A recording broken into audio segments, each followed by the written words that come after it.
So you think of us as great warriors, great fighters, great raiders and invaders, but you must also think of us, we Norse folks, as great travellers, great explorers. Have you ever wondered, how do you navigate with a ship when you can't see land?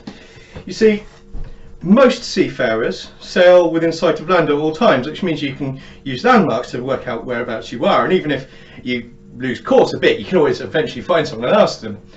It's not so easy for us because people run away screaming for some reason.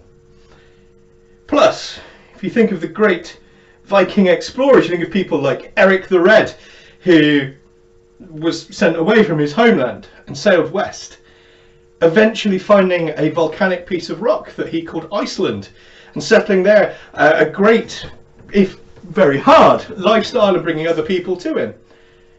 And then when he was sent away from there, he went further west and he found a great island rising out of the sea that he called Greenland, or possibly Vinland, to attract everyone with the tales of its green and bounteous land and its ability to grow grapes, and ignoring the fact there's only a really thin strip of the coast that you can actually live in, and growing crops is almost impossible, and you have to live with what you can find and what you can hunt. His son Leif Eriksson left Greenland, travelled further west and south to found a settlement for admittedly only a few seasons in what's now called Newfoundland, getting as far across the Atlantic as the Americas. But how can you do this, I hear you ask? How can you navigate when you can't see land, and when during the summer months there's not much in the way of night to use the stars and the moon to navigate by? Well, the most likely way is something like this. A simple board with a nail through it. Let me explain. As you can probably see, there are various marks on here.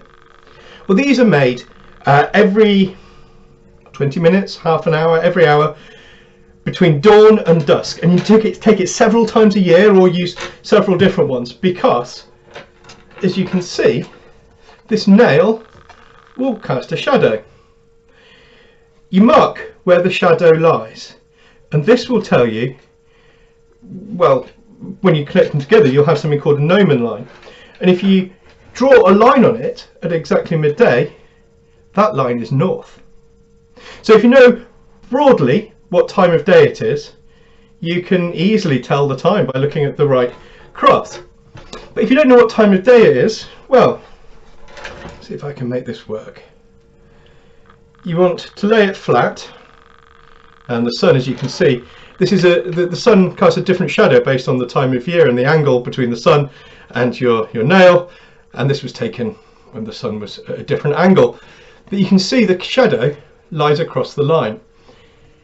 As long as you have it on the right curve, you move it until it is touching the curve exactly, and that is well, that tells you that you're on the right line, the right gnomon line.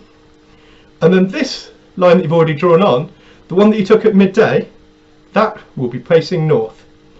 So as long as you can find a sun, you can navigate, which is quite clever, isn't it?